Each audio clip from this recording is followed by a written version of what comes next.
బైబిల్లోని భక్తులు చేసినటువంటి ప్రార్థనలు అన్న విషయాన్ని మనం ధ్యానం చేస్తూ ఉన్నాం. ప్రార్థన అనేది మనకి చాలా సామాన్యమైన విషయంగా, మనం రోజు చేసినటువంటి కార్యక్రమంగా, మనకి అలవాటైనటువంటి విషయంగానే కనిపిస్తూ ఉంటుంది. కానీ ప్రార్థనలోనికి మనం లోతుగా వెళుతున్న కొలది కూడా ఎంతో శ్రేష్టతని మనం గమనించగలుగుతాం. ప్రార్థన అంటే దేవునితో మాట్లాడడం. దేవునితో మాట్లాడడం అనేది ప్రాథమికమైన విషయం అయితే, మరొక మెట్టు దేవునితో సంభాషించడం. హల్లెలూయా. దేవునితో మాట్లాడడం, సంభాషణ అనే దానిలో ఇద్దరు కూడా మాట్లాడడం జరుగుతూ ఉంటుంది. మాట్లాడడంలో మనం మాట్లాడవచ్చు, ఎదుటివారు మాట్లాడకపోవచ్చు. సంభాషణ అంటే మాత్రము ఇద్దరు కూడా తప్పనిసరిగా మాట్లాడతారు.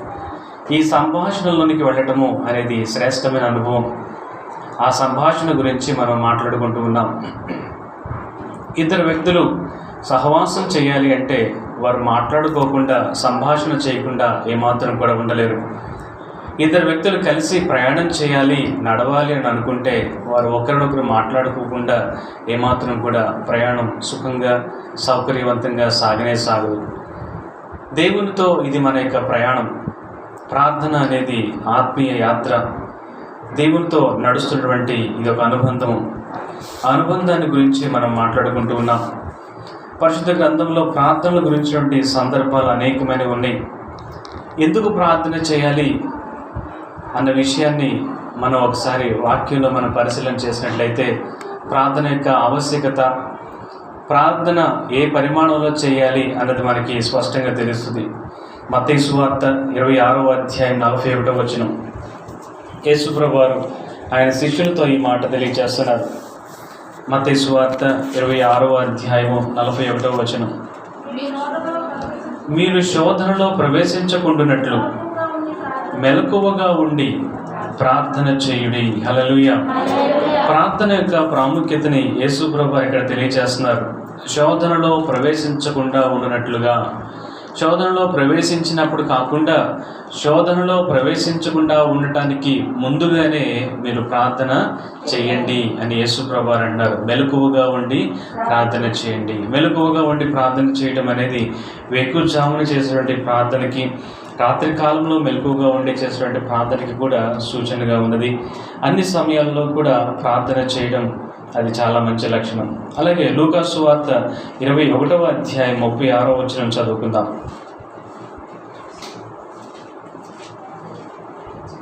లూకా సువార్త 21వ అధ్యాయం 36వ వచనం. కాబట్టి మీరు జరగబో వీటి నెలను తప్పించుకొని మనుష్య కుమారుని ఎదుట నిలవబడ్డకు శక్తి గలవారగునట్లు ఎల్లప్పుడూ ప్రార్థన చేయించు మెలకువగా ఉండడి. హల్లెలూయా. యేసు ప్రభువారు ఈ మాట రాకడ గురించి చెప్తున్న సందర్భంలో మాట్లాడుతున్నారు. రాకడ, రెండవ రాకడ వస్తున్నప్పుడు అనేకమైన ఉపద్రవాలు, అనేకమైన శ్రమలు, అనేకమైన కష్టాలు, తెగుళ్ళు అవన్నీ కూడా వస్తూ ఉండగా, జరగబోవు వీటి నెలలను కూడా మీరు తప్పించుకోవడానికి మీరు మెలకువగా ఉండి ఎల్లప్పుడూ కూడా ప్రార్థన చేయండి అని అంటున్నారు.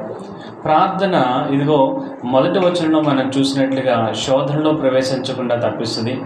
రెండవదిగా ప్రార్థన అనేది ఈ అంత్యకాలంలో దేవుని రాకడ సమయంలో జరగబోతున్నటువంటి ఆ తెగుళ్ళు, ఆ విపత్తుల నుంచి మనల్ని తప్పించబడటానికి ప్రార్థన మనకి సహాయం చేస్తుంది. అంతేకాకుండా మనుష్య కుమారుని ఎదుట నిలవబడటానికి, శక్తి కలిగి ఉండటానికి మనం ప్రార్థన చేయాలి అంట.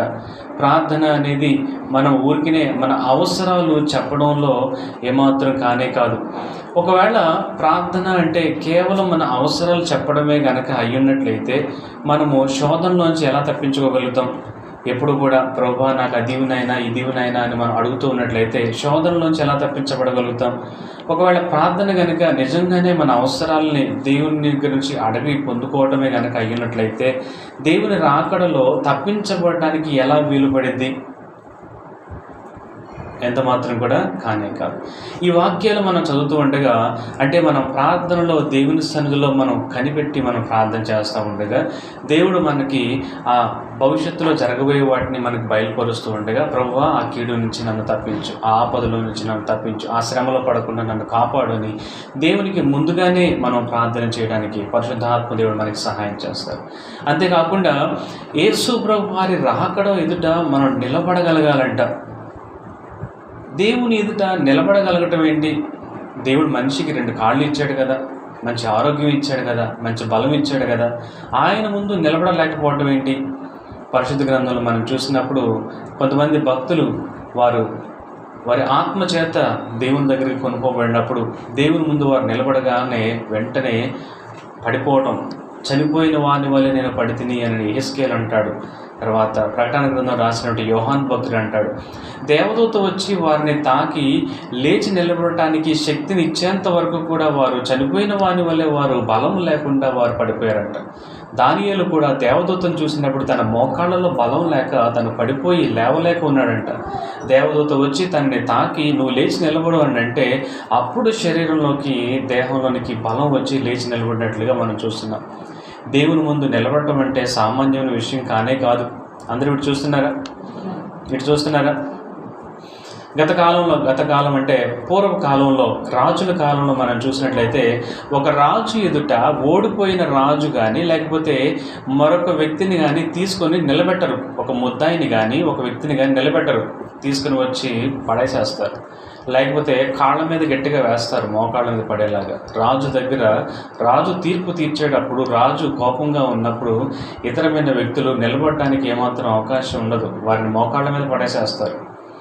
సర్వశక్తిమంతుడైన దేవుని ఎదుట నిలబడగలగటం అనేది కేవలము యథార్థవంతులకి, కేవలము నీతిగా జీవించిన వారికి, కేవలము దేవుని చిత్తానుసారంగా జీవించి ఆయనకి ఇష్టలైన వారికి మాత్రమే సాధ్యమవుతుంది.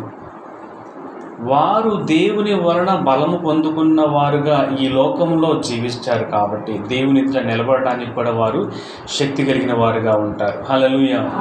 ఈ లోకంలో మనం సాధించే ఏ విజయము కూడా మనల్ని దేవుని ఎదుట మనం నిలబెట్టలేదు, కానీ కేవలము దేవుని ద్వారా బలం పొందుకోవడం ద్వారా మాత్రమే మనం దేవుని ఎదుట నిలబడగలుగుతాం. అందుకనే వాక్యాన్ని మనం చాలా జాగ్రత్తగా మనం అర్థం చేసుకోవడానికి మనం ప్రయత్నం చేయాలి. వాక్యాన్ని మనం చదువుతూ ఉన్నప్పుడు చాలా జాగ్రత్తగా మనం చదివినప్పుడు, దేవుని సహాయాన్ని తీసుకున్నప్పుడు మాత్రమే మనకు అర్థమవుతూ ఉంటుంది. ఏంటి ఆయన వెళ్ళిపోయి అలా పడిపోయాడు? ఆయన కాదు, ఎవరైనా సరే అలానే పడిపోతారు. మరి ఆయన ఎదుట నిలబడటానికి శక్తిని ఎవరిస్తారు? దేవుడే ఇస్తాడు. దేవుడి శక్తిని ఎలా ఇస్తాడు? ఆయన సన్నిధిలో గడిపితేనే ఇస్తాడు. సరేనండి, నేను ప్రార్థన చేస్తున్నాను కదా, 5 నిమిషాలు 10 నిమిషాలు, మా పిల్లలు కొంచెం 5 నిమిషాలు 10 నిమిషాలు నేను ప్రార్థన చేస్తున్నాను, లేకపోతే అరగంట గంట ప్రార్థన చేస్తున్నాను, 2 గంటలు ప్రార్థన చేస్తున్నాను అని మనం అనుకున్నట్లయితే, ఇప్పుడు ఫ్యాషన్గా గొడుగులు వచ్చినాయి కదా, వర్షాకాలం కదా, బ్యాగుల్లోనూ జోబుల్లోనూ పెట్టుకోవడానికి సరిపడా గొడుగులు వచ్చినాయి. ఆ గొడుగు వేసుకొని పెద్ద వర్షంలో వెళ్ళండి, ఎంతవరకు ఉంటుంది? తల మాత్రమే తడవకుండా ఉంటుంది. గొడుగు ఉండటానికి ఇంతే ఉంటుంది, తల మాత్రమే తడవకుండా ఉంటుంది, ఇక్కడి నుంచి మొత్తం అంతా తడిచిపోతుంది. అదే పాతకాలపు గొడుగులు చూడండి ఎంత ఉంటాయి కదా, అది వేసుకొని వెళ్తే పెద్ద వానలో వెళ్ళినా కానీ కొంతలో కొంత నడుము వరకు పొడిగానే మనం ఉంటాం, ఆ కింద తడిచిపోతుంది. గొడుగు పరిమాణాన్ని బట్టి మనం ఆ వర్షంలో తడుస్తామా తడవమా అనేది నిర్ణయం అవుతుంది. మన ప్రార్థన పరిమాణాన్ని బట్టే మనము తప్పించబడటమా బలం పొందుకోవటమా అనేది కూడా నిర్ణయించబడుతుంది. ఇంత ప్రార్థన చేసి నేను పూర్తిగా బలవంతురాలుగా ఉండాలి అనేది అది సాధ్యపడదు. ఇంత చిన్న గొడుగు వేసుకుని పెద్ద తుఫాన్లో నేను చక్కగా వెళ్ళి తడవకుండా వచ్చేస్తానని అనుకోవడం ఎలాంటిదో, ఇంత కొంచెం ప్రార్థనలు, నమ్మకత్వం లేని ప్రార్థనలు, యథార్థత లేని ప్రార్థనలు, జీవితంలో దేవునితో సరైన నడక లేని ప్రార్థనలు కూడా అలానే ఉంటాయి. అవి దేవుని ఎదుట మనుషుల్ని రక్షించలేవండి. దేవుని ఎదుట మనుషుల్ని ఏమాత్రం కూడా రక్షించనే లేరు. దేవుని చిత్తానుసారమైన జీవితము, యథార్థమైన జీవితం, వాక్యానుసారమైన జీవితం జీవిస్తూ ప్రార్థనలు చేస్తూ ఉంటేనే ఆ ప్రార్థనలు, ఆ జీవితము మాత్రమే దేవుని ఎదుట మనం నిలబడగలిగేలాగా, ఆ తీర్పు దినాన దేవుని ఎదుట మనం నిలబడగలిగేలాగా చేస్తుంది. అందుకనే అపోస్తలుడైన పౌలు గారు చాలాసార్లు అంటారు, మోసపోవద్దు, వాక్యం విషయంలో మోసపోవద్దు. వాక్యం మనం వినేటప్పుడు, వాక్యం చెప్పేటప్పుడు అనేక సార్లు ఈ లోక సంబంధమైన ఉదాహరణలు చెప్పడానికి కారణం ఏంటంటే, యేసుప్రభు వారు కూడా ఒకసారి అంటారు, ఈరోజు మేఘం బాగా ఎర్రగా ఉంది, తప్పకుండా వర్షం పడుతుంది అని మీరు గెస్ చేస్తారు కదా. మీరు అన్నట్లుగానే వర్షం పడుద్ది కదా. మేఘం పట్టిన తర్వాత బాగా ఈదురుగాలు వేస్తుందంటే, అరే గాలి వస్తుంది, మేఘాలన్నీ వెళ్ళిపోతున్నాయి, వర్షం పడదులే అని మీరు అనుకుంటారు. అన్నట్లుగానే వర్షం పడకుండా మేఘాలు తరలించబడతాయి కదా. ప్రకృతిని మీరు చూసి గమనించగలిగి అనాలిసిస్ మీరు చేయగలుగుతున్నప్పుడు, కొన్ని లెక్కలు మీరు వేయగలుగుతున్నప్పుడు, ఆత్మీయ స్థితిలో మీరు ఎందుకు లెక్కలు వేయలేకపోతున్నారు అని యేసుప్రభు వారు అంటారు. నిజమేనండి, మనకి తాటికి ఎంత బుర్ర ఇచ్చి, దాంట్లో మంచి బ్రెయిన్ ఇచ్చి, మంచి తెలివితేటలను దేవుడిస్తే, వీటన్నిటిని మనం లెక్కలేయటానికి మనం వాడతాం. మన ఉద్యోగంలో ఉపయోగిస్తాం, మన వ్యాపారంలో ఉపయోగిస్తాం, మన కుటుంబంలో ఉపయోగిస్తాం. మనం బయటికి వెళ్ళినప్పుడు ఈ బుర్రని బాగా ఉపయోగించి, ఇది చేస్తే ఏమవుతుంది, అది చేస్తే ఏమవుతుంది, ఈ మాట మాట్లాడితే ఎలా ఉంటుంది, ఆ మాట మాట్లాడితే ఎలా ఉంటుంది, ఈ వ్యక్తితో ఎలా మాట్లాడాలి, ఆ వ్యక్తితో ఎలా మాట్లాడి, ఈ పరిస్థితుల్లో నేను ఎలా ఉండాలి, ఆ పరిస్థితుల్లో నేను ఎలా ఉండాలని చాలా చక్కగా లెక్కలు కట్టి మనం జీవించడానికి మనం నేర్చుకున్న వారం, ఆత్మీయ జీవితంలో మనం ఎందుకు అలా లెక్కలు వేయలేకపోతున్నాం? ఆత్మీయ జీవితంలో ఎందుకు నేను చేసేది చిన్నదే, దేవుడు నాకు గొప్ప ఆశీర్వాదం ఇస్తాడు. నేను ఇలా జీవించేస్తున్నా కూడా దేవుడు నాకు పరలోకాన్ని ఇచ్చేస్తాడు. నేను దేవుని గురించినట్టే అవగాహన, పట్టింపు లేకపోయినా కానీ దేవుడు నా కోసం బహుమానాలు దాచి ఉంచేస్తాడని ఎలా లెక్కలు వేయగలుగుతున్నారు? మనకంటూ మనం సరైన లెక్కలు వేసుకోవాలి కదా. ఇల్లు కట్టేవాడు సరిగ్గా లెక్కలు వేసుకోకుండా 1 లక్ష రూపాయలు, 2 లక్షలు, లేకపోతే 50,000 రూపాయలు చేతిలో పట్టుకుని నేను డూప్లెక్స్ ఇల్లు కట్టేస్తానని కనుక ప్రారంభిస్తే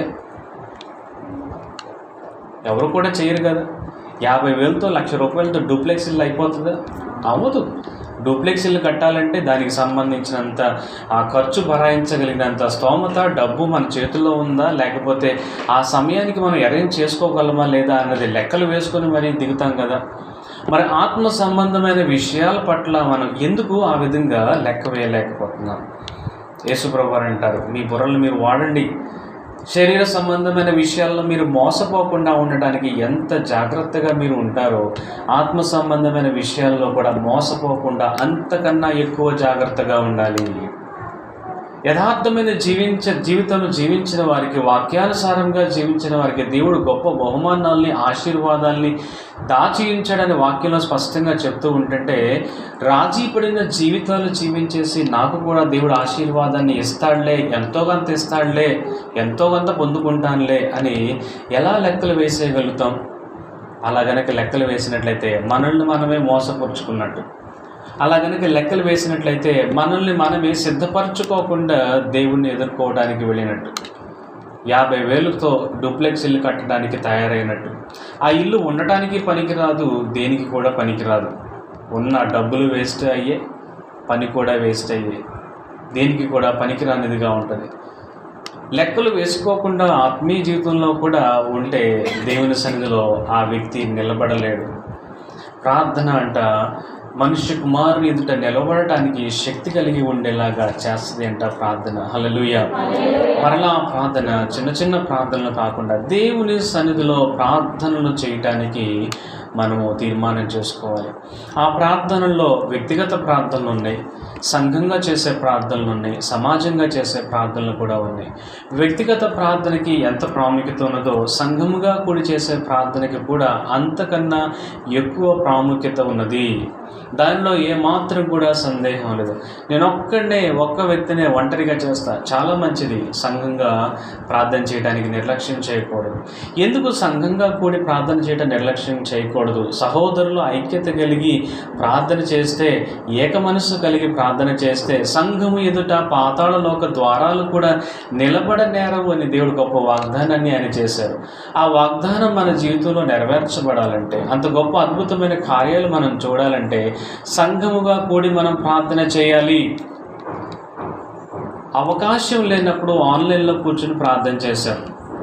మరి అవకాశాన్ని దేవుడు మనకి ఇచ్చినప్పుడు మనం ఇలాగ కూడి ప్రార్థన చేయడానికి ఏమాత్రం కూడా నిర్లక్ష్యం చేయకూడదు. ఇంట్లో చేసే ప్రార్థన అది నీ వ్యక్తిగతమైన ప్రార్థన. మరి సంఘంగా కూడా ఎప్పుడు ప్రార్థన చేస్తారు? సంఘంలో ఏర్పాటు చేయబడుతున్న క్రమాల యొక్క ఉద్దేశం ఏంటంటే సంఘముగా కూడి ప్రార్థన చేయటానికి. సంఘాల్లో ఏర్పాటు చేయబడిన క్రమాలు సేవకుల కోసం, ఏదో ఒకరిద్దరు ఖాళీగా ఉన్న వారి కోసం ఏర్పాటు చేయబడినది కానే కాదు. సంఘముగా కూడి ప్రార్థన చేయడానికి అందరూ కూడా పాల్గొని ఆ ప్రార్థన చేసి ప్రార్థనలో ఉన్న శక్తిని, ప్రార్థనలో ఉన్నటువంటి ప్రభావాన్ని పొందుకోవడానికి ఏర్పాటు చేయబడింది. అందుకనే ఈ ప్రార్థనలో నిర్లక్ష్యం చేయకూడదు. ఈ ప్రార్థనలో నిర్లక్ష్యం చేస్తున్నారంటే మోసపరచబడుతున్నారు. ఎక్కడో మోసం జరుగుతుంది, ఎక్కడో మోసపరచబడుతున్నారు, ఎక్కడో నిర్లక్ష్యం చేస్తున్నారు. ఎక్కడ నిర్లక్ష్యం చేస్తున్నారు? వాక్యం విషయంలో నిర్లక్ష్యం చేస్తున్నారు. ఇంట్లో 4-3 ఉన్నారనుకోండి, లేకపోతే 4-5 ఉన్నారు. జీవితాంతం కూడా భార్యకి భార్య వండి పెట్టుకొని తినేసేసి, భర్తకు భర్త వచ్చేసి కూర్చొని వడ్డించేసేసుకొని, పిల్లలకు పిల్లలే కూర్చొని వడ్డించేసేసుకొని తినేసేసి జీవితాంతం కూడా వెళ్ళిపోతే అది బతుకులాగా అనిపిస్తుంది అంటారు. అర్జెంటు పనులు ఉన్నప్పుడు కొన్ని సందర్భాల్లో అలాగ వెళ్తుందంటే సర్లే అని అనుకుంటారు. అలాగా సంవత్సరాల తరబడి వెళ్తా ఉంటే భార్యకి ఏమనిపిస్తుంది? ఏంటి బతుకు, కొంపైనా ఇది ఇల్లేనా, ఒంట్లో ఎవరైనా ఉన్నారా, ఏదో వండి పెట్టేస్తున్నాను, ఎవరి కాళ్ళు వచ్చి తినేసేసి కాకుల్లాగా తినేసేసి వెళ్ళిపోతున్నారు, మాయమైపోతున్నారు, ఏంటి ఏమైపోయింది? కనీసం పిల్లలకి అన్నాను కానీ వీళ్ళు అసలు కనిపించట్లా, తింటున్నారు వెళ్ళిపోతున్నారు, ఏంటి బతుకు అని అనిపిస్తుంది. మరి తింటున్నారుగా, బతికేస్తున్నారుగా, మరి అది బతికెందుకు కాదు? సంఘంలో కూడా క్రమాలు జరుగుతూ ఉన్నప్పుడు ఎవరో ఒకరిద్దరు వచ్చి ఖాళీగా ఉన్నప్పుడు కూర్చొని ప్రార్థన చేసుకుని వెళ్ళిపోయి, ఇంకొక ఇద్దరు వచ్చి ఖాళీగా కూర్చొని ప్రార్థన చేసి వెళ్ళిపోయి, లేకపోతే ఒక శుక్రవారం కొంతమంది వచ్చి, శనివారం కొంతమంది వచ్చి, ఆదివారం ఇంకొంతమంది వచ్చి, అది సంఘ జీవితం ఎలా అవుతుందండి? దేవుడు సంఘం అన్న ఒక వ్యవస్థని ఏర్పాటు చేశాడు. అందరూ కూడా కూడి కలిసి ప్రార్థన చేయటానికి దేవుడు సంఘాన్ని ఏర్పాటు చేశాడు. అలాగ చేయటం లేదు అంటే సాతాను చేత భ్రమపడుతున్నారు. సాతాను సంఘంలో దేవుడు చేస్తున్న కార్యాన్ని సంపూర్తిగా జరగకుండా ఒక సాధనంగా నిన్ను ప్రేరేపించి వాడుకుంటున్నాడు. నిన్ను దానిలో భాగస్వామిగా అవ్వకుండా దేవుడు ఆ సాతాను నిన్ను చేస్తున్నాడని గమనించి సంఘ క్రమాల్లోనికి రావడం ప్రారంభించాలి. సంఘ క్రమాలని ఏమాత్రం కూడా నిర్లక్ష్యం చేయకూడదు. ఎందుకంటే సంఘముగా కూడి చేసే ప్రార్థనలో దేవుడు ఎంతో బలాన్ని, ఎంతో శక్తిని ఆయన దాచి ఉంచాడు. దానికి కావలసిన వాగ్దానాన్ని ముందుగానే దేవుడు దాచిపెట్టాడు. వ్యక్తిగతంగా నా కోసం చేసుకుంటా, నా సమస్య కోసం చేసుకుంటా అని సమస్య కోసం చేసుకోవచ్చేమో, కానీ సంఘంగా కూడి ఆ ఒక్క సమస్య కోసం అందరూ కూడా ఆ సమస్యను వారిదిలాగా భావించి ఏకమనసుతో ప్రార్థన చేసినప్పుడు బలమైన దేవుడి కార్యాలు జరగడం మనం చూస్తాం. హల్లెలూయా. అందుకనే సంఘ ప్రార్థనలు కూడా ఏమాత్రం కూడా నిర్లక్ష్యం చేయకూడదు. మరి నిన్నటి దినాన్ని మనం తెలుసుకున్నాం, అడుగుడు మీకు ఇవ్వడం అన్న వాగ్దానాన్ని మనం చేతపట్టుకొని ఎక్కువగా మనం అడుగుతూ ఉంటాం. అడిగిన దాన్ని మనం పొందుకుంటాం. అడగటానికి చాయిసెస్ ఉన్నాయి, ఆల్టర్నేటివ్స్ ఉన్నాయి. అందుకనే మనం చాలా విషయాల్లో దేవుని మీద కన్నా ఇతరుల మీద మనం ఆధారపడతాం. దేవుని దగ్గరికి వెళ్ళి, దేవా నాకు ఈ సహాయం చేయవా అని అడుగుతూనే ఇంకా మనకి ఈ సహాయాన్ని ఎవరు చేయగలుగుతారు అని మన మనసు ఎప్పుడు కూడా తిరుగుతూనే ఉంటుంది. అడగటానికి ఆల్టర్నేటివ్స్ ఉన్నాయి. ఎవరు కూడా ఇవ్వకపోతే, ఎక్కడా కూడా దొరకకపోతే అప్పుడు తప్పనిసరిగా దేవా నీవే నాకు దిక్కు అని ప్రార్థన చేస్తాం. అడగటానికి ఆల్టర్నేటివ్స్ ఉంటాయి. అడిగిన దాన్ని మనం పొందుకున్న తర్వాత మనసుకి నెమ్మది వచ్చేసిన తర్వాత అమ్మయ్యా అని అనుకున్న తర్వాత మరలా దాని గురించి అంటే ఆలోచన ఉండదు. ఫరో దగ్గరికి మోషే వచ్చి, ఇదిగో నా ప్రజల్ని పంపించకపోతే దేవుడు జాగ్రత్త ఊరుకోడు అని చెప్పినప్పుడు, తెగుళ్ళ మీద తెగుళ్ళు వస్తున్నప్పుడు ప్రతిసారి కూడా అయ్యా మోషే గారు దయచేసి ఈసారికి నన్ను క్షమించి, నేను తప్పే చేశాను, ఈసారికి నన్ను క్షమించి మీ దేవునికి ప్రార్థించి ఈ తెగులు పోతే నేను పంపించేస్తాను. అలాగే మాట మీద ఉండు ఫరో జాగ్రత్త అని మోషే బయటికి వెళ్ళి ప్రార్థన చేయగానే ఆ తెగులు ఆగిపోగానే మరలా తగ్గిపోయింది కదా, ఈసారి చూద్దాంలే, ఈరోజు కాదులే ఇంకొన్ని రోజులు ఆగి చూద్దాంలే అని ఫరో మరలా తిరిగి అడిగాడు, పొందుకున్న తర్వాత ఆగిపోయాడు. కానీ వెతకటం గనక ప్రారంభిస్తే, వెతుకులాటలో కనుక మనం ఉంటే, ప్రార్థనలో దేవుణ్ణి వెతకటం కనుక మనం ప్రారంభిస్తే ఆగటం అనేది ఏమాత్రం కూడా ఉండదు. హల్లెలూయా, హల్లెలూయా. దేవుణ్ణి వెతకాలి. ప్రార్థనలో దేవుని హస్తాన్ని కన్నా దేవుని ముఖాన్ని మనం వెతకాలి. ప్రార్థనలో దేవుడిచ్చే ఆశీర్వాదాన్ని కన్నా దేవునినే మనం వెతకాలి. మన విలువైన దానికోసం మాత్రమే వెతుకుతాము, అన్నిటి కోసం అడుగుతాము. విలువైన దేవుణ్ణి మనము ప్రార్థనలో మనం వెతకడం ప్రారంభించినప్పుడు విలువైన దేవుణ్ణి మనం పొందుకుంటాం. ఆ ప్రార్థనలో దేవుణ్ణి వెతకడం ప్రారంభించిన వారు సహవాసంలోనికి నడుస్తారు. హల్లెలూయా. ప్రార్థనలో దేవుని చేతిని మాత్రమే వెతికిన వారు అక్కడితోనే ఆగిపోతారు. వందనాలు ప్రభా, థ్యాంక్ యూ, మరలా అవసరం వచ్చినప్పుడు కలుస్తాను నిన్ను, బాయ్. అప్పుడు దాకా నువ్వు చర్చిలోనే ఉండు, మరలా అవసరం వస్తే కలుస్తాను ప్రభా, నిన్ను మాత్రం మర్చిపోను, నువ్వు మాత్రం నా గుండెల్లోనే ఉండిపోతావు ప్రభా, మళ్ళీ అవసరం వచ్చినప్పుడు నీ దగ్గరకే నేను వస్తాను. ప్రార్థన చేసి అడిగి దేవుని హస్తాన్ని వెతికేవారు అలానే ఉంటారు. కానీ దేవుని ముఖాన్ని ఎవరైతే వెతుకుతారో దేవునితో సహవాసంలోనికి వెళ్తారు. ఆదాము అవ్వలు దేవునితో సహవాసంలో ఉన్నారు. నిన్న దినాన్ని మనం చూసాం. దేవుని సహవాసానికి ఎప్పుడైతే వారు దూరం అయిపోయారో మరలా తిరిగి షేతు పుట్టి, షేతు యొక్క కుమారుడు ఏనోషు పుట్టేంత వరకు కూడా ప్రార్థన అనేది ప్రారంభమవులా. ఏనోషు పుట్టిన తర్వాత యెహోవా నామమున ప్రార్థన చేయట ఆరంభమాయను అని మనం చూస్తాం. అక్కడ నుంచి ప్రారంభమైంది. మరి నిజంగా అసలు ఆ ప్రయాణం ఎంతో అద్భుతంగా ఉంటుంది. ఆదికాండం 5వ అధ్యాయం 21వ వచనంలో మనం చూసినట్లయితే, ఏదెను తోటలో దేవుడు ఆదాము అవ్వలతో నడిచినట్లుగా ఇక్కడ ఒక వ్యక్తితో నడవడం మనం చూస్తాం. ఆదికాండం 5వ అధ్యాయం 21 నుంచి 24 వచనాలు. హానోకు 65 ఏండ్లు బ్రతికి మెతూషెలను కనెను. హానోకు మెతూషెలను కనిన తర్వాత 300 ఏండ్లు దేవునితో నడుచుచు కుమారులను కుమార్తెలను కనెను. హానోకు దినములన్నీ 365 ఏండ్లు. హానోకు దేవునితో నడిచిన తర్వాత దేవుడు అతన్ని తీసుకుని పోయిన కనుక అతడు లేకపోయిను. హల్లెలూయా. హానోకు 65 ఏండ్లు బ్రతికి మెతూషెలను కన్నాడు. ఇక్కడ ఆదాము దగ్గర నుంచి ఆదాము అవ్వలు దేవునితో సహవాసంలో నడిచారు. ఆ తర్వాత ఏనోషు పుట్టిన దగ్గర నుంచి ప్రార్థన అనేది ప్రారంభమైంది. కానీ ఈ హానోకు అన్న వ్యక్తి మాత్రమే దేవునితో నడిచినట్లుగా మనం చూస్తున్నాం. మరి అంటే ఈ మధ్యలో ఉన్నటువంటి ఈ జనరేషన్, ఆదాముకిను హానోకుకి మధ్యలో ఉన్న తరాలన్నింటి సంగతి ఏంటి? వాళ్ళు ఏం చేశారు? ఏనోషు దగ్గర నుంచి హానోకు దగ్గర ఉన్నంత తరం వరకు వాళ్ళు ఏం చేశారు? వాళ్ళు ఎందుకు దేవునితో నడవలేకపోయారు? అప్పుడు దాకా దేవుడు వీరితో నడవటానికి ఇష్టపడలేదా? లేకపోతే ప్రజలు ముందుకు రాలేదా? అప్పుడు వరకు దేవుడికి వీరు ప్రార్థన చేయలేదా? లేకపోతే వీరు చేసిన ప్రార్థనలు దేవుడు అంగీకరించలేదా? ఏం జరిగిందో మరి. ఆదాము దగ్గర నుంచి హానోకు వరకు కనుక మనం ఆ టైం గ్యాప్ని క్యాలిక్యులేట్ చేస్తే ఆదాము పూర్తిగా ఎన్ని సంవత్సరాలు బ్రతికాడండి? 930 సంవత్సరాలు బ్రతికాడు. ఆదాము 930 సంవత్సరాలు బ్రతికాడు. 930 సంవత్సరాలు బ్రతికిన తర్వాత అప్పటికి హానోకు ఉన్నాడా లేడా? హానోకు పుట్టిన సమయానికి, లేకపోతే హానోకుకి 65 ఏళ్ళు వచ్చే సమయానికి ఆదాము గారు ఉన్నారా లేదా? ఉన్నారా లేదా? చెప్పాలి అందరూ. వింటున్నారా? రమ్య లెక్కలేస్తున్నారా? డెఫినెట్గా ఉన్నాడు. నేను పొద్దున్న లెక్కలు వేసాను. ఆదాముకి 130 సంవత్సరాలు వచ్చిన తర్వాత షేతుని కన్నాడు. ఏనోషుని కనేసరికి ఆదాము గారికి 235 ఏళ్ళు వచ్చినాయి. కేనాన్ని కనేసరికి ఆదాము గారికి 325 సంవత్సరాలు వచ్చినాయి. మహలయేల్ని కనేసరికి ఆదాము గారికి 395 సంవత్సరాలు వచ్చినాయి.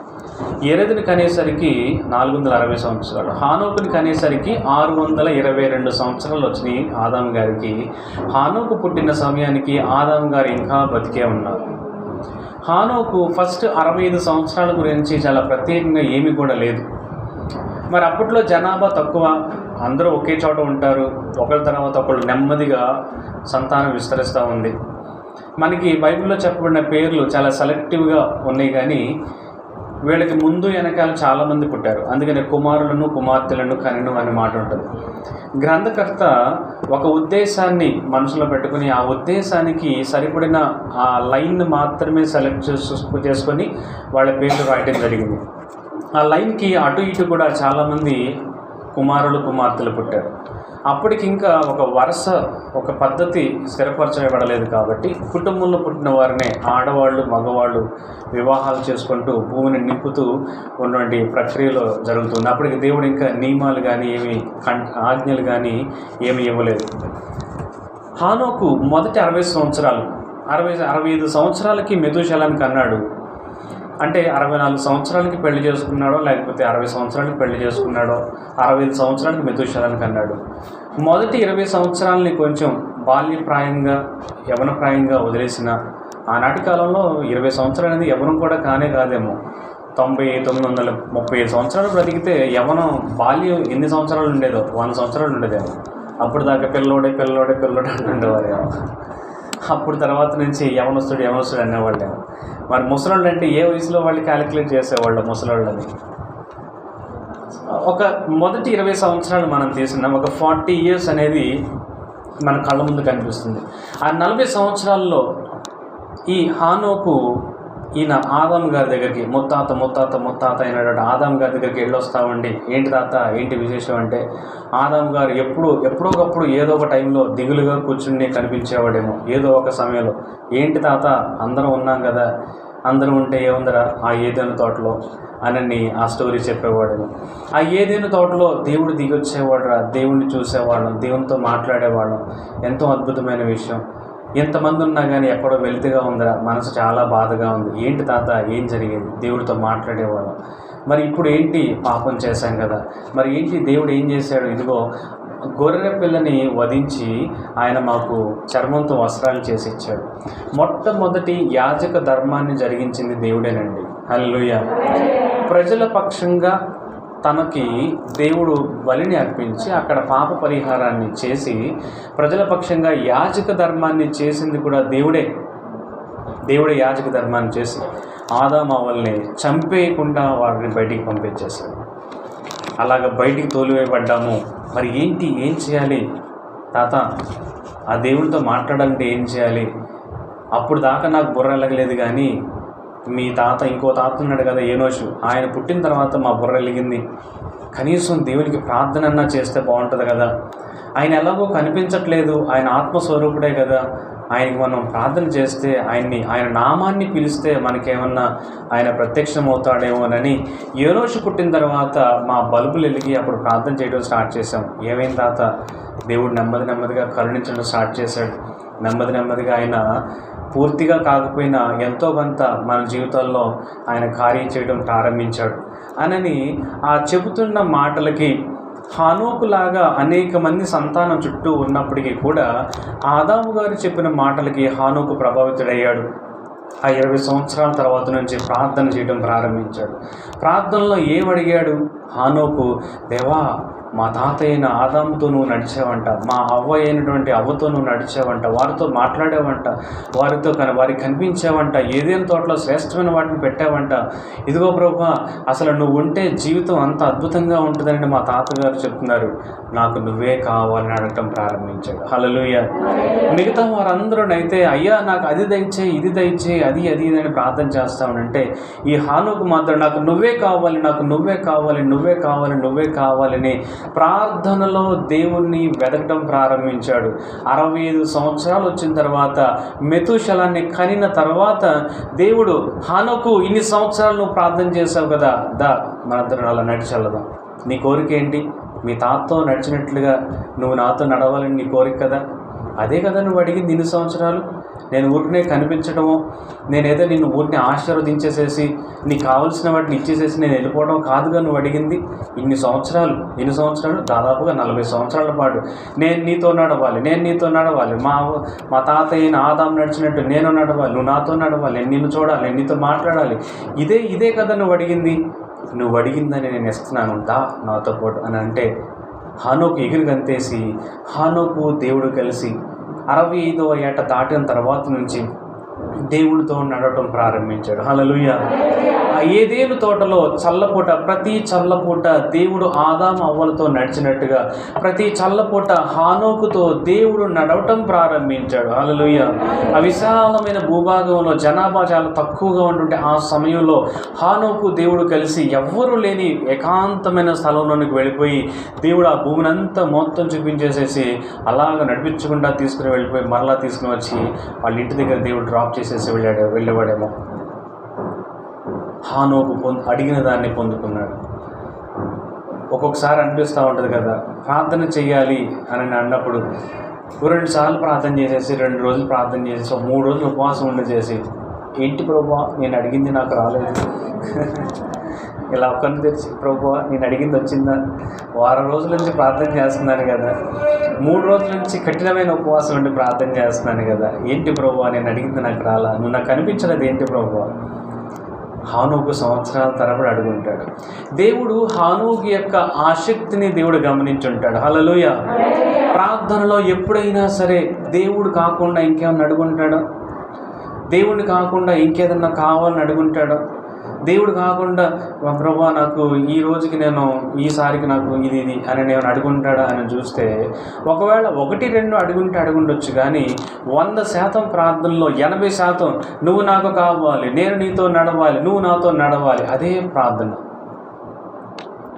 తనకున్న మిగతా అవసరాల కన్నా తన యొక్క పరిస్థితుల కన్నా కూడా దేవుణ్ణి అధికంగా హానోకు వాంఛించటం ప్రారంభించాడు. హల్లెలూయా. నిన్నటి దినాన మనం అనుకున్నట్లుగా, మనం మాట్లాడుకున్నట్లుగా, మనం నేర్చుకున్నట్లుగా, మనము దేనికైతే విలువనిస్తామో, దేనినైతే మనం విలువైనదిగా భావిస్తామో దానినే మనం దేవుని సన్నిధిలో అడుగుతాము, దానికోసమే మనం దేవుని సన్నిధిలో వెతుకుతాము.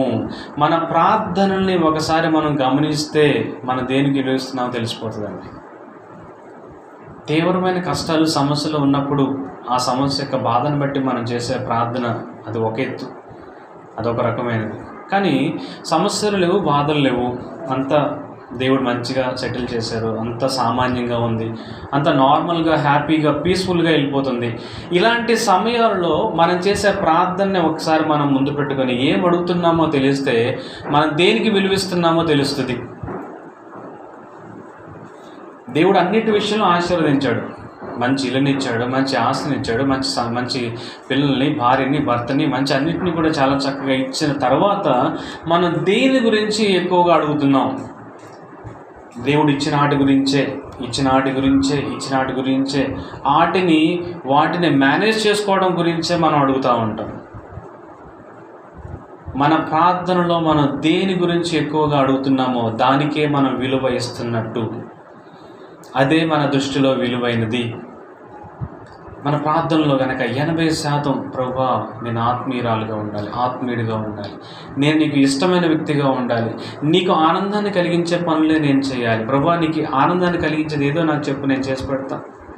ప్రభువా నీ మనసులో బోల్డ్ అనే ఆలోచనలు ఉన్నాయి కదా, నీ ఈ పరిచర్య పట్ల కానీ, లేకపోతే ఈ లోకంలో సువార్తని వ్యాపింప చేయడం పట్ల కానీ, మీ ప్రేమ ఇతరులకి చూపించడం పట్ల కానీ బోల్డ్ అనే ఆలోచనలు ఉన్నాయి కదా, నాకు కూడా కొన్ని చెప్పండి ప్రభువా, నేను చేసి పెడతాను. మీ నామములో నేను చేస్తాను ప్రభువా ఆ పనుల్ని. మీ నామములో నేను నా ధనాన్ని, మీరు నాకు ఇచ్చిన ధనాన్ని నేను ఖర్చు పెడతా. మీ నామంలో మీరు నాకు ఇచ్చినటువంటి బలాన్ని ఖర్చు పెడతా. మీ నామంలో మీరు నాకు ఇచ్చిన జ్ఞానాన్ని నేను మీకోసం ఖర్చు పెడతాను ప్రభువా అని దేవుని సన్నిధిలో మనం అడిగి ఆయనకి ఆనందాన్ని కలిగించినటువంటి పనులు గనక మనం చేయడానికి సిద్ధపడుతూ ఉన్నట్లయితే దేవునికి మనం విలువిచ్చిన వారంగా ఉంటాం. అంతేనంటారా? కాదంటారా? డెఫినెట్గా అవునంటారా? 10% అవునంటారా? 20% అవునంటారా? ఎంత శాతం అంటారు? 100% అంటారా? 100% అనేవాళ్ళు ఎంతమంది? హల్లెలూయా. మన ప్రార్థనలో దేవుడు మనకి అన్ని సౌఖ్యంగా చేసిన తర్వాత మన ప్రార్థనలో దేని గురించి మనం ఎక్కువగా ప్రార్థిస్తున్నామో అదే మనకి విలువైనది. ఇంకా మన పరిస్థితులు కొంచెం అటు ఇటుగా ఉన్నప్పటికీ కూడా దేవుణ్ణే మనం కోరుకోవడం అది ఇంకా అద్భుతమైన విషయం. హల్లెలూయా. వాళ్ళకి చేతులెత్తి మనం నమస్కారం పెట్టచ్చు. హల్లెలూయా. వాళ్ళంతా భక్తులుగా పరిశుద్ధులుగా దేవుని ఎదుట వారు నిలబడగలుగుతున్నారు. హల్లెలూయా.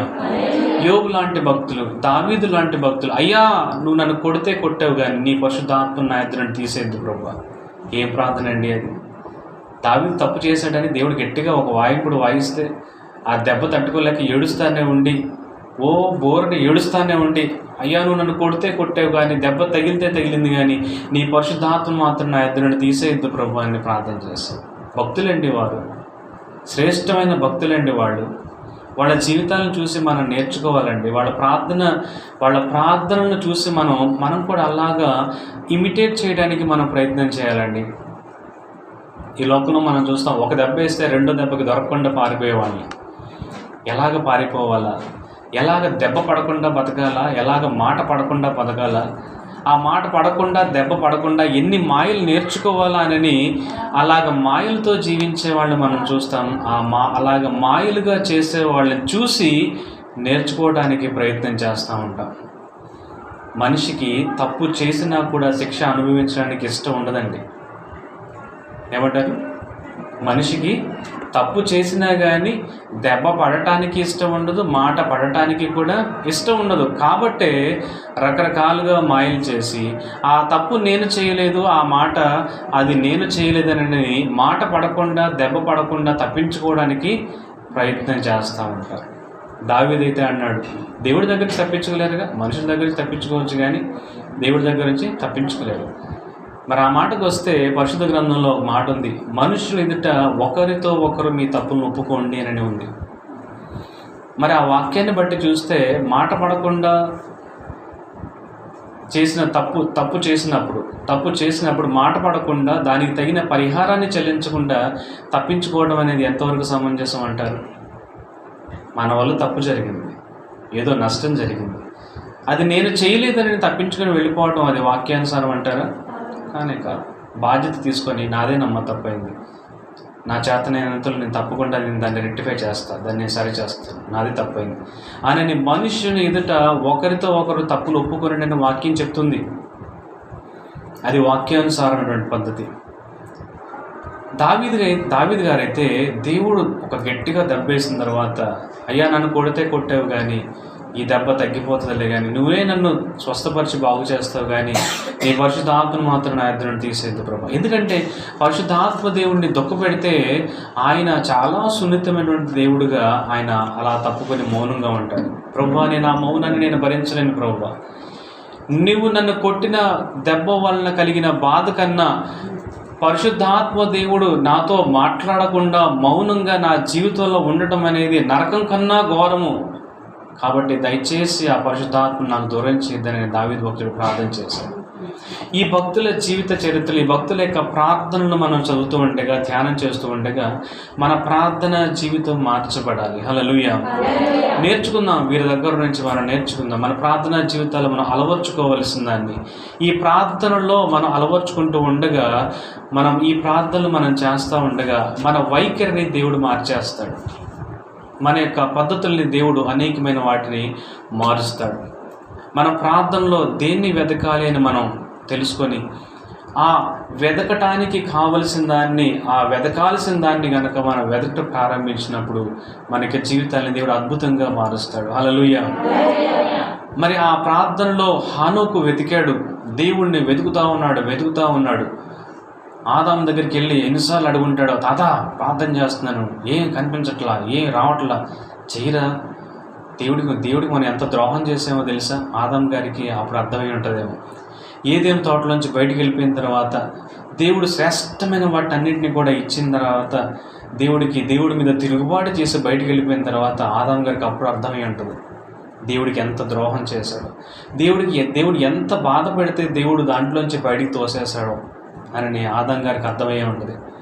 వాక్యంలో మనం చూస్తాం కదా, ఇశ్రాయేలుతో దేవుడు అంటాడు, మీరు నా ఆజ్ఞలు భారమైనవి అని అనుకొని నాకు దాసులుగా ఉండడానికి మీరు ఇష్టపడట్లేదు, కాబట్టి నేనేం చేస్తానో తెలుసా, మీరు నా ఆజ్ఞలకు లోబడి నాకు దాసులుగా ఉంటే ఎంత క్షేమం ఉంటుందో, అలా కాకుండా మీరు లోకానికి పాపం వెంబడి వెళ్ళిపోయి నన్ను విడిచిపెట్టి శత్రులైన వారికి దాసులుగా ఉంటే ఎలాగుంటుందో మీకు చూపిస్తా అని అంటాడు దేవుడు. అర్థమైందండి నా మాట? నేను చెప్పిన మాటల్ని, నేను ఇచ్చిన ధర్మశాస్త్రాన్ని అనుసరించడానికి కష్టమైపోయిందని ఏడుస్తున్నారు కదా. అమ్మో దేవుడి చెడమ్మా, ఆజ్ఞలమ్మా, ఏంటమ్మా ఈ ఆజ్ఞలు, అది ఇవ్వాలంట ఇది ఇవ్వాలంట. ఆదివారం మనం ఇచ్చేది కానుకలు, దశంభాగాలు. ఎప్పుడన్నా మొక్కుకుంటే ఆ అర్పణలు మనం ఇస్తున్నాం. ఇశ్రాయేలుకి చూసారా, వారు ఎన్ని అర్పణలు ఇవ్వాలో, పాప పరిహారార్థ బలి, సమాధాన బలి, తర్వాత ఫెలోషిప్ ఆఫరింగ్ ఉంటుంది, తర్వాత ఇంకా కొన్ని ఆఫరింగ్స్ ఉంటుంది. సంవత్సరానికి తప్పనిసరిగా 3 సార్లు వాళ్ళు అర్పణలు ఇవ్వాలి. ఆ అర్పణలు కూడా ఏమైనా ఉంటుంది, మీరు ఇచ్చేటువంటి స్వేచ్ఛార్పణలు, సర్వాంగ హోమములు కాకుండా వీటిని మీరు అర్పించాలనే వాక్యంలో ఉందండి. ప్రతి పండగ నాడు వారు కొన్ని బలులు అర్పించాలండి. కొన్ని బలుల్ని వారు తప్పనిసరిగా అర్పించాలి. ఏది, ఆ బలుల్ని అర్పిస్తూనే వారు స్వేచ్ఛగా ఇవ్వాల్సినటువంటి కృతజ్ఞత అర్పణల్ని, స్వేచ్ఛార్పణలను కూడా ఇస్తూనే వీటిని కూడా ఇవ్వాలి. అదే పద్ధతిని కనుక ఈనాడు క్రైస్తవ సమాజానికి పెడితే అందరూ కూడా నెత్తి నోరు కొట్టుకుని ఏడుస్తూ మా ఆస్తులన్నీ రాసిచ్చేస్తాం తీసుకొని నా పాస్టర్ అంటారు. నెత్తి నోరు కొట్టుకొని మా ఆస్తులన్నీ తీసేసుకో, ఈ అర్పణలు మేము అర్పించలేం కానీ ఒకేసారి తీసేసుకొని నువ్వే చేసుకో అన్నీ. మరి కొత్త నిబంధనలో దేవుడు అంత ఖండితంగా ఆజ్ఞాపించలేదు, కానీ కలిగిన కొలది ఇవ్వండి అని చెప్పి దేవుడు ఒక్క మాటలో ఆయన పెట్టాడు. దేవుడిని ప్రేమించేవారు ప్రేమించినట్లుగా వారు ఇవ్వటానికి ఇష్టపడుతూ ఉంటారు. దేవుడు అన్నాడు కదా, నేను ఇచ్చే ఆజ్ఞలు చాలా కఠినమైనవి, చాలా భారమైనవి. ఈ దేవుడిని ఎవరు అనుసరిస్తారండి, ఈ దేవుడి నిబంధన ఎవరు ఉంచుకోగలుగుతారండి, ఎవరు పాటించగలుగుతారండి అని ఏడుస్తున్నారు కదా. నన్ను వెంబడించడానికి తిప్పలు పడుతున్నారు కదా. నన్ను వెంబడించడం మానేసి లోకం వైపుగా వాళ్ళని చూడు ఎంత బాగా ఎంజాయ్ చేస్తున్నారు. జీవితం అంటే వాళ్ళది, వాళ్ళు సుఖపడుతున్నారు, వారు భోగాలు అనుభవిస్తున్నారు, వారు ఆనందంగా ఉంటున్నారని వాళ్ళని చూసి ఏడుస్తున్నావు కదా. అయితే శత్రువులకి దాసుడిగా ఉంటే నీకు ఎలా ఉంటుందో నీకు చూపిస్తాను. ఇతర దేవతల్ని పూజించడంలో నీకు ఎలా ఉంటుందో నేను నీకు చూపిస్తానని దేవుడు వాళ్ళని శత్రువులకు అప్పగిస్తే వాళ్ళు పెట్టే బాధలు పడలేక, అయ్యా బుద్ధి తక్కువై మాట్లాడాం ప్రభు, బుద్ధి తక్కువై గడ్డి తిని మీ యొక్క ఆజ్ఞలను అనుసరించడానికి ఏడ్చాం ప్రభువా. శత్రువులైన వారు పెడుతున్న బాధ మేము భరించలేకపోతున్నాం. ఆ మోగ చెక్క విగ్రహాలకి వాళ్ళు చేస్తున్న పూజల విషయంలో, వారు మమ్మల్ని పెడుతున్న హింస విషయంలో భరించలేకపోతున్నామని దేవుని ఎదుట సాష్టాంగ నమస్కారం చేసి దేవా దేవా దేవా దేవా అని కొన్ని సంవత్సరాలు వారు ఏడ్చి ప్రార్థనలు చేస్తే ఇప్పుడు తెలిసిందా మీకు అని దేవుడు వాళ్ళకి రక్షకుడిని పంపించేవాడంట. ఆ వాక్యాలు ఉన్నాయి, చదవండి. ద్వితీయోపదేశ కాండంలో ఉంటుంది. న్యాయాధిపతుల్లో వారిని దేవుడు ఏ విధంగా రక్షించాడో ఉంటుంది. దేవుణ్ణి అనుసరించడానికి, దేవుని వాక్యాన్ని అనుసరించడానికి మనం ఏడవకూడదు, అది భారమైనది అని మనం అనకూడదు. సంఘ క్రమాలకి రావడానికి మనం నొచ్చుకోకూడదు. సంఘంలో మనం కూడి ప్రార్థన చేయడానికి ఇబ్బందిగా మనం తలంచకూడదు. ఆ విధంగా తలంచడం అనేది ఏమాత్రం కూడా క్షేమకరమైనది కానే కాదు. దావీదు అంటున్నాడు, అయ్యా ఈ దెబ్బ విషయం ఏమో కానీ నీ పరిశుద్ధాత్మను మాత్రం నా ఇద్దరి నుండి తీసివేయద్దని ప్రార్థన చేశాడు. హానోకు దేవుని సన్నిధిలో వెదికాడు కొన్ని సంవత్సరాల పాటుగా తాను వెదికి దేవుని సన్నిధిలో ఏమని నిరూపించుకున్నాడంటే, దేవా నాకు ఉన్నటువంటి అవసరాల కన్నా, నా పరిస్థితుల్లో కావాల్సిన నా సహాయం కన్నా కూడా నేను మిమ్మల్ని ఎక్కువగా ఆశిస్తున్నాను, కోరుకుంటున్నానని హృదయపూర్వకంగా బయలుపరిచాడండి. హల్లెలూయా, హల్లెలూయా. కేవలం మాటల్లో కాదండి. అందుకని మొదటి దినానన్నా మనం ఊరికినే మాట్లాడడం మనకు బాగా అలవాటైపోతుంది. ఊరికినే మాట్లాడేసుకోవడం, ఊరికినే వాగ్దానాలు ఇచ్చేసుకోవడం, వీళ్ళని చూసి ఊరికినే వాగ్దానాలు ఇచ్చేసేయడం అలవాటైపోతుంది. అది ఏమాత్రం కూడా మనకి మంచిది ఏమాత్రం కానే కాదు. దేవుని సన్నిధిలో మనం ప్రార్థన చేస్తున్నామంటే ఆయనతో మాట్లాడుతున్నాం. దేవుని సన్నిధిలో మనం పాడుతున్నామంటే ఆయనకి మనం మాటిస్తున్నంతో సమానం. అందుకని చాలా జాగ్రత్తగా మనం ప్రార్థన చేయాలి. చాలా జాగ్రత్తగా మన యొక్క మాటల్ని మనం అమర్చుకోవాల్సిన అవసరం ఉంది. ప్రార్థన అంటే మాటల్ని ఏరుకొని అమర్చుకొని చేసేది కాదు, కానీ ప్రార్థన అనేది మన హృదయాంతరంగంలో నుంచి మనం చేసేటటువంటిది ప్రార్థన. హల్లెలూయా, హల్లెలూయా.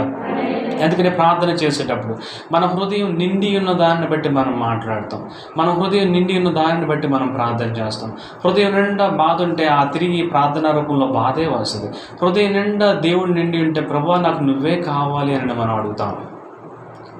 హృదయం నిండా దేవుడు నిండాలంటే హృదయం నిండా వాక్యం ఉండాలి. హృదయం నిండా వాక్యం ఉంటే మన వాక్యాన్నే మాట్లాడతాం. మన మాటల్ని కనుక ఒకసారి మన ముందు వేసుకుని మనం ఆలోచన చేస్తే మన యొక్క ఆత్మీయత ఏంటో మనకే అర్థమైపోతుంది. ఏ వ్యక్తి కూడా పిచ్చపాటి మాటలు మాట్లాడి నేను లోపల అంతరంగంలో పరిశుద్ధంగా పవిత్రంగా నేను ఉన్నానని అనుకోవడానికి అవకాశం ఏమాత్రం లేదు. నా అంతరంగం శుద్ధంగా ఉందండి, పైకి ఏదో నేను అలా మాట్లాడతాను కానీ నా అంతరంగం శుద్ధంగా ఉంది అంటే కాదు. హృదయంలో ఏది ఉంటేనే అదే బయటకు వస్తుంది. హృదయంలో యథార్థత ఉంటే యథార్థంగానే మాట్లాడతాం. హృదయంలో భక్తి ఉంటే భక్తి మాటలే మాట్లాడతాం. హృదయంలో వాక్యం ఉంటే వాక్యానుసారమైన మాటలే మనం మాట్లాడతాం. హృదయం నిండా లోకం నింపుకుంటే లోకానుసారమైన మాటలే వస్తాయి. హృదయం నిండా వాక్యం నింపుకుంటాం. హృదయంలో దేవునికి స్థానం ఇస్తే మనం ప్రార్థనలో కూడా దేవుణ్ణి మనం అడగగలుగుతాం. తండ్రి నాకు మీరే కావాలి, నాకు మీరే కావాలి, నాకు మీరే కావాలి, నాకు మీరే కావాలని మనం ప్రార్థన చేయగలుగుతాం. హానోకు అలాంటి శ్రేష్టమైన అనుభవంలోనికి వెళ్ళాడు. ప్రార్థన ప్రారంభించినట్టు హానోకు దేవునితో నడిచేటువంటి అనుభవంలోనికి తను ప్రయాణం చేశాడు. హల్లెలూయా, హల్లెలూయా. ఆ ప్రార్థనలో అడుగుడి మీకు ఇవ్వబడును అనే దానికన్నా కూడా వెదుకుడి మీకు దొరకబడును అన్న యొక్క వాగ్దానం అనుసారంగా దేవుణ్ణి వెతకడం ప్రారంభించాడు. దేవుని యొక్క సన్నిధిని వెతకడం ప్రారంభించాడు. దేవుని యొక్క ముఖాన్ని వెతకడం ప్రారంభించాడు. తను అడిగినది తనకి ఆలస్యమైనా కానీ అది తనకి అనుగ్రహించబడినది. హల్లెలూయా.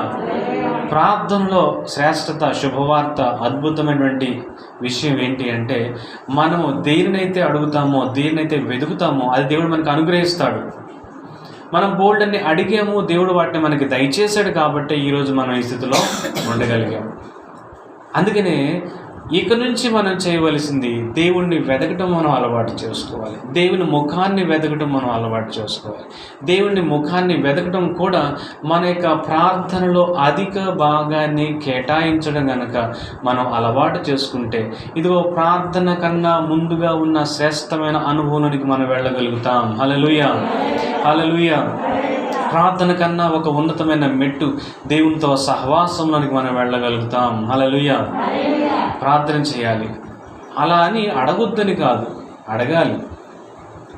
మన అవసరాలను బట్టి దేవుణ్ణి అడగాలి. కానీ వెతుకుటలో మాత్రం ఏమాత్రం తీసుకోని విధంగా దేవుని మనం వెతకటం మనం అలవాటు చేసుకోవాలి. అసలు ఆ మాటకు వస్తే దేవుని యందు విశ్వాసం ఉంచే వాళ్ళకి అడుగుడి అన్న దానికన్నా కూడా వెతకటం మీదనే వాళ్ళ మనసు ఉంటుంది. దేవుని నమితమైన విశ్వాసం ఉన్నప్పుడు దేవుణ్ణి అవసరాల గురించి అడగకుండా దేవుణ్ణే వెతికితే, దేవుణ్ణే పొందుకుంటే అవసరాలు తీర్చడండి, తీరుస్తాడు. కాకపోతే మనకి ఎక్కడో మిణుకులాడుతూ ఒక అవిశ్వాసం ఉంటుంది కాబట్టి, ఎక్కడో మనకి భయం వెనక లాగుతూ ఉంటుంది కాబట్టి దాన్ని బట్టి మనం దేవా ఇది దయచే ప్రభా అని మనం అడుగుతాం.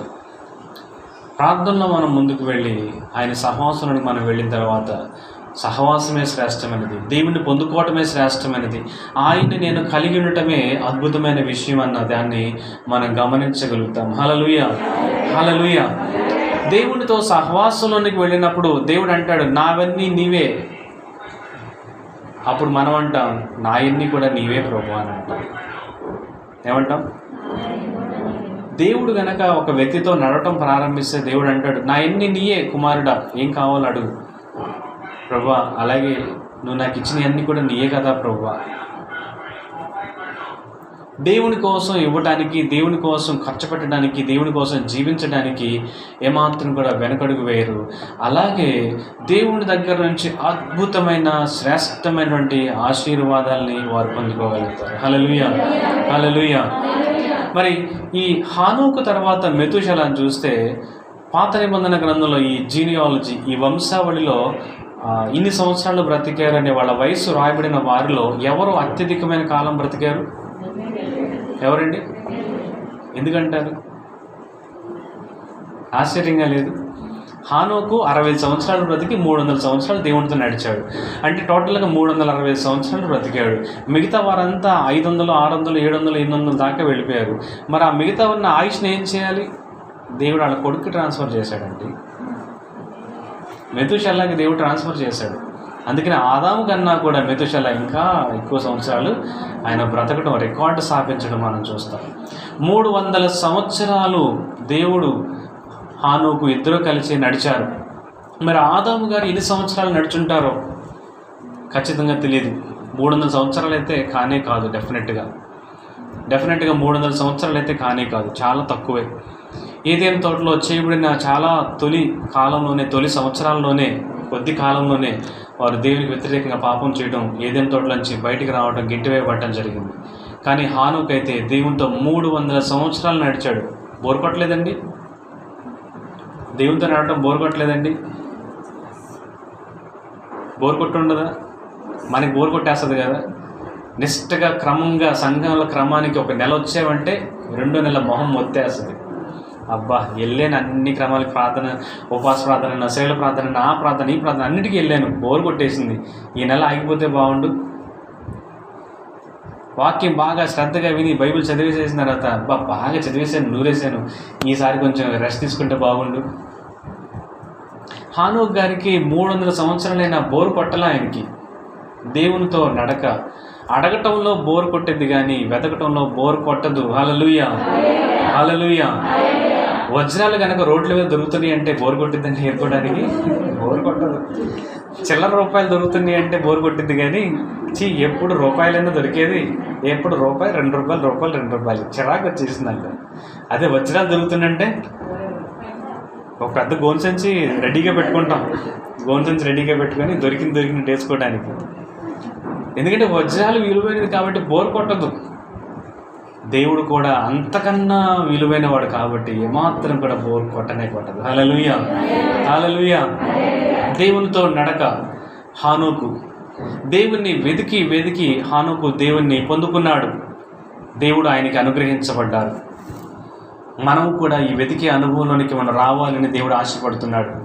ప్రార్థన జీవితంలో నుంచి, అడగటం అనే దానిలో నుంచి మనము మన మనసుని వెతుకుట అన్న దాని మీద మనం పెట్టి ఆ ప్రార్థనలో దేవుణ్ణి వెతకటం మనం ప్రారంభించినప్పుడు, దేవా మీరే నాకు కావాలి, మీ ప్రత్యక్షత నాకు కావాలి, నా మనోనేత్రాలు వెలిగించబడాలి, నేను ఆత్మీయురాలుగా ఉండాలి, మీతో నేను సహవాసంలోనికి మేము నడవాలి అని దేవుణ్ణి అడిగి గోజాడి ఆయన్ని వెతకటం మనం ప్రారంభించినప్పుడు ఆయన తప్పకుండా ఒకరోజు మన కోసం మార్గాలు తెరుస్తాడు. హల్లెలూయా. మన అవసరాల కోసము, మన సమస్యల కోసం మనం ఎలాగైతే ఉపవాసం ఉండి ప్రార్థన చేస్తామో, మన యొక్క పరిశుద్ధమైన జీవితం కోసం, మన ఆత్మీయత కోసము కూడా మనం ఉపవాసం ఉండేలాగా మనం తయారవ్వాలండి. మన అవసరం మనల్ని నెట్టి ఉపవాసంలో కూర్చోబెడుతుంది. మరి మన ఆత్మీయ జీవితం పట్ల ఏది మనల్ని నెట్టిద్ది? మన ఆత్మీయులుగా మనం మారటానికి, దేవుని సన్నిధిలో ఉపవసించి ప్రార్థించడానికి ఏది నెట్టిద్దండి మనల్ని? అటైతే మన అవసరం నెడుతుంది కదా. మరి ఇక్కడ ఏమి నెట్టిద్ది? మన ఆసక్తే మనల్ని నెడుతుంది. హల్లెలూయా.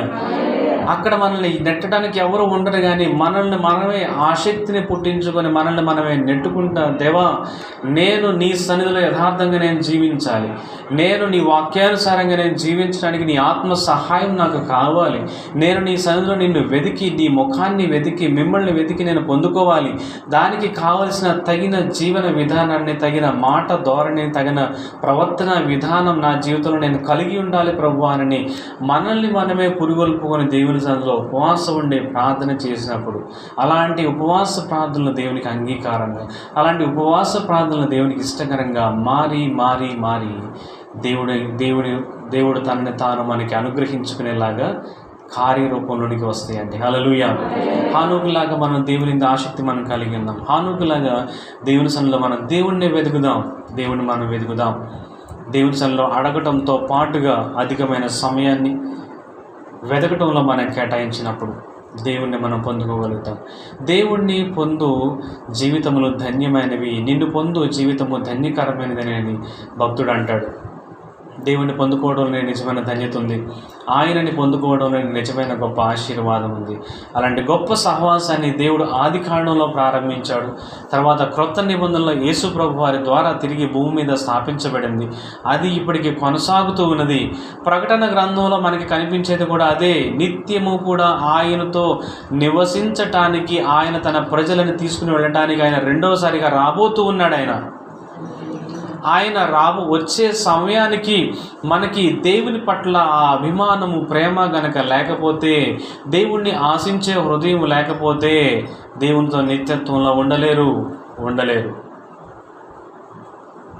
దేవునితో మన హృదయాలంతా కూడా నింపుకుందాం. ఆయనతో నిత్యత్వాన్ని జీవించడానికి ఆయన యొక్క సహాయం ద్వారా మనల్ని మనం సిద్ధపరచుకుందాం. దేవుడి మాటలు దీవించును గాక. ఆమేన్. ప్రార్థన చేసుకుందాం.